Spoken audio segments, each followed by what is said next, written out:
If the streets seem more crowded to you, then it's not just your imagination. According to the UN report, the world's population is growing and very quickly. By the year 2050, it's projected we'll reach nearly 10 billion people, and over 65% will be living in major cities. So where will we go and how will we all fit in?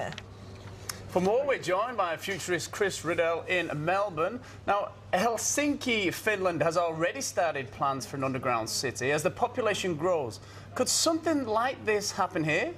Yeah, absolutely. What we're seeing is at the moment 80% of the world's population by the end of this century will actually be living in city or urban areas. So we've got to do something about this with the population explosion that we're going to be seeing. So Helsinki, as you mentioned there, they've got these plans together at the moment where they're actually building underground towns and underground cities. And these places have got roads, they've got buildings, apartments, and people will be working down there. Mexico City as well has actually started to look at building these earth scrapers. So if you imagine a skyscraper, flip it upside down, put it underground and go down 300 meters, that's where the future of this is going, and it's some really exciting examples of innovation there. Chris, doesn't sound like a bad option, especially if you're in a Finland winter time. Hey mate, let's talk about the opposite of living underground. Could we ever head to outer space like in the Jetsons?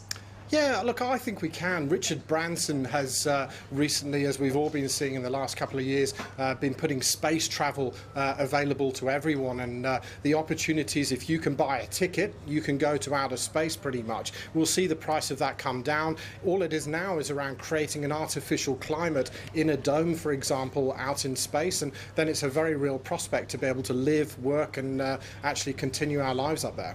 Yeah, well, there's, lots and lots of research. Lots of people say that they're going to be going to Mars, which looks like it's, very much in the near future.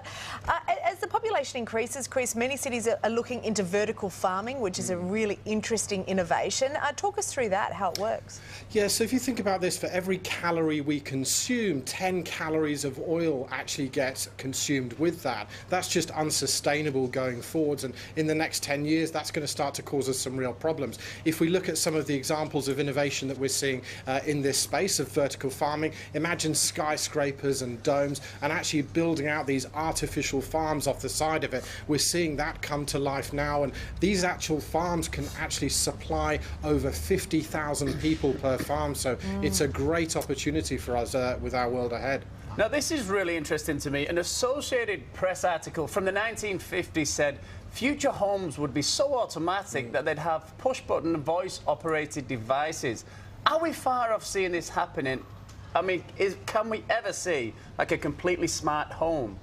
Yeah, so the way we actually look at this is we call this the Internet of Everything. This is everything from your fridge and your washing machine, your car being connected to the internet, and you being able to control that from your mobile device or from your tablet. Smart homes are nothing new. We've seen this now for quite some time. Builders and architects are actually embedding this in the core of what they're doing when they're building new office blocks and new houses. I think it's a very, very short time around the corner where this will be absolutely mainstream. The technology is becoming cheaper, it's becoming more accessible, and that means we're all going to be using it very, very shortly. Makes me think I might get back into the housing game. Chris Riddell, thanks so much for your time today.